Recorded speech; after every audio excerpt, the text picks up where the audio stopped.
Salam hörmətli izləyicilər. Əgər bilməzsiniz ki, hansı halda vəsə öz payın digər vəsələrdən razı qalmadan sata bilər və ya hansı halda digər vəsələr təklif etməlidir, bilmək istəyirsiniz, eyni zamanda bilmək istəyirsiniz ki, payın ayrılması nə deməkdir? Bütün bunlar haqqında mən hüquqşünaslar Seyidzadə məlumat verəcəm. Bu videonun sonuna qədər dinləyin, hörmətli izləyicilər. Və əgər məlumatı əldə etmək istəyirsiniz, mənim telefonum videonun izahı yerinə qeyd olunub. YouTube kanalına, eyni zamanda YouTube kanalı şort bölməsində istənilən videonun üzərində var. Bəyənin keçən mövzu, amma əvvəlcədən sizdən xahiş edirəm ki, videonu bəyənin və YouTube kanalına abunə olun ki, daha çox şəxs bunu bilsin. Dəstək olaq bir-birimizə imkan daxildə. Və keçdiyim mövzuya.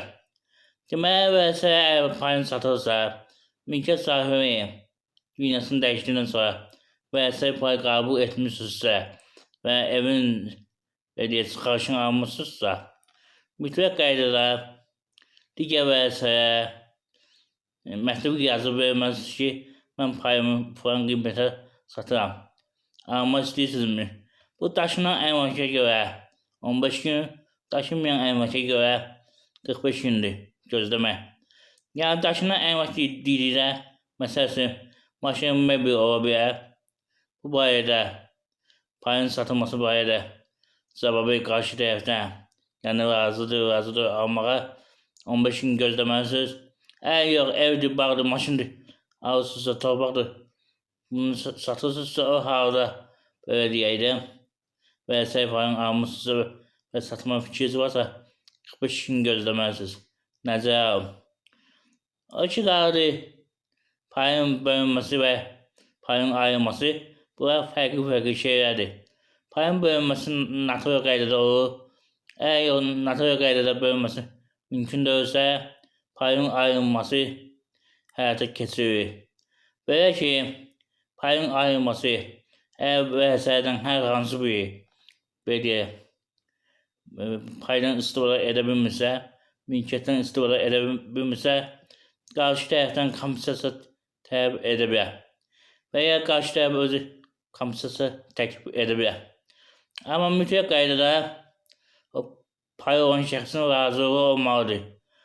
Məcburi qaydada yəni kompensasiya təklif ödənilə bilməz.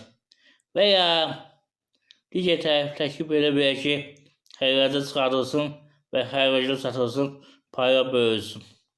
Nəzərə alın, hörmətli izləyicilər. Vacib bir məsələdən biridir bu. Mətnə ilə bağlı verdiyim məlumat, təkcə onu qeyd edin ki, vəsəyə aidiyyətidir, digər şəxslərdə aidiyyəti var. Ola bilsin ki, evin çıxarışı bir neçə şəxsin adına olsun. Yəni, dost ola bilər, tanış ola bilər və yaxud bir ev hissə bölünüb bir neçə şəxsə satıla bilər.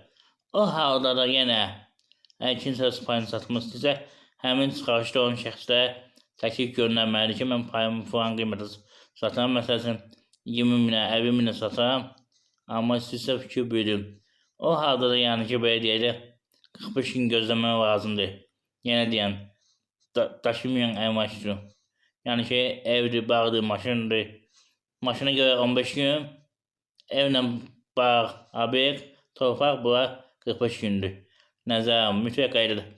Əgər yox, sizə məktub gəlməyibsə, sizdən xəbərsiz qarşı tərəf götürüb satıbsa, öz payını belə deyək də, o halda satıldığı gündən 2 ay ərzində məhkəməyə verə bilərsiniz. Nəzərə alın, bunun müddəti 2 aydır. 2 ay keçdi, onda yəni ki, şikayət verə bilmirsiniz. Mütləq qaydada.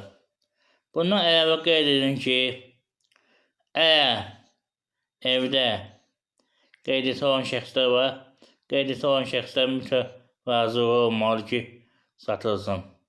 Nəzərə alın. Ola bilsin ki, həmin şəxslərin xəbəri olmadan onu versinlər məhkəməyə və qeydiyyatdan çıxartsınlar ki, həmin evdə yaşamır. O da nəzərə alın. Bu da mümkündür və bu təcrübədən son zamanlar geniş istifadə olunur. Nəzərə alın, hörmətli izləyicilər. Əsas məsələdən də biri budur. Aldanmayın. Əlilliyi olan şəxs kimi bildirin ki, Əgər olan şəxs fəaliyyət qabiliyyətsizliyi elan olunubsa, o halda bu qərarları onun qaydını verə bilər. Və ya fəaliyyət qabiliyyətsizliyi elan olunmubsa, əmək qabiliyyətsizsə, əmək qabiliyyətsiz daha düzgün hesab olunursa, o halda qərarları özü verməlidir və yaxud qanunun nümayəndəsi nəzərə alın. Qanunun nümayəndəsi etibarnamə əsasında ola bilər. Kiməsə etibarnamə verər ki, məni təmsil edə fikrimi bildir. Nəzərə alın. Bir də bir şey ayrılın, hörmətli izləyicilər. Fəaliyyət qabiliyyətsizliyi başqa şeydir, əmək qabiliyyətsizliyi başqa şeydir. Tamam. Fəaliyyət qabiliyyətsizliyi o deməli ki, yəni anlamsız vəziyyətləri özünü idarə edə bilmir. Əsas məsələlərdən biri budur. Əmək qabiliyyətsizliyi məsələn mənim kimi ayaqları işləmir, məsələn ayaq arabasındadır. Bu fərqli bir şeydir. Və dediyim kimi, mən sizə tövsiyə edərdim ki, əgər mənzil sizin adınıza vərəsə kimi varsa, gələcəkdə nübasa yaranmasın deyə əvvəlcədən məhkəmə ərizə yazın verin ki, həbs qoyulsun üzərinə. Yəni sizin xəbərsiz satılmasın.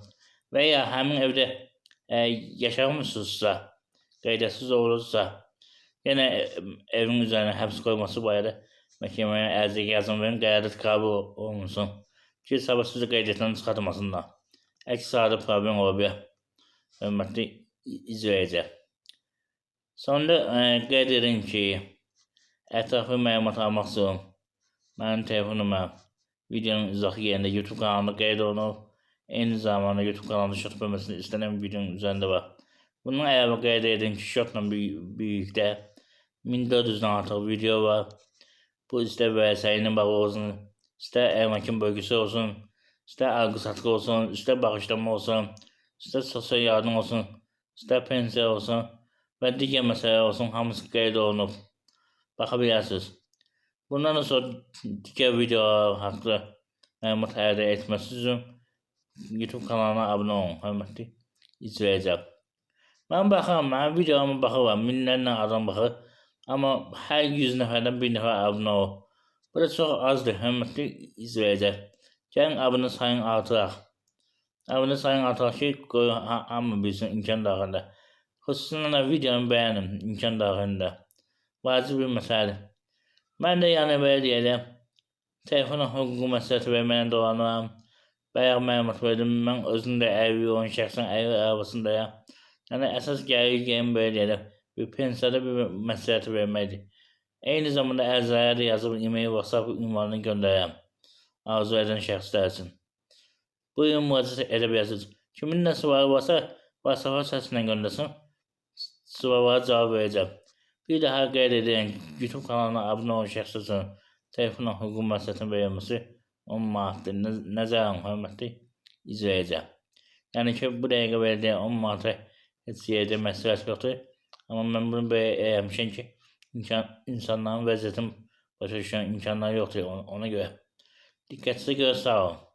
Sağ olun.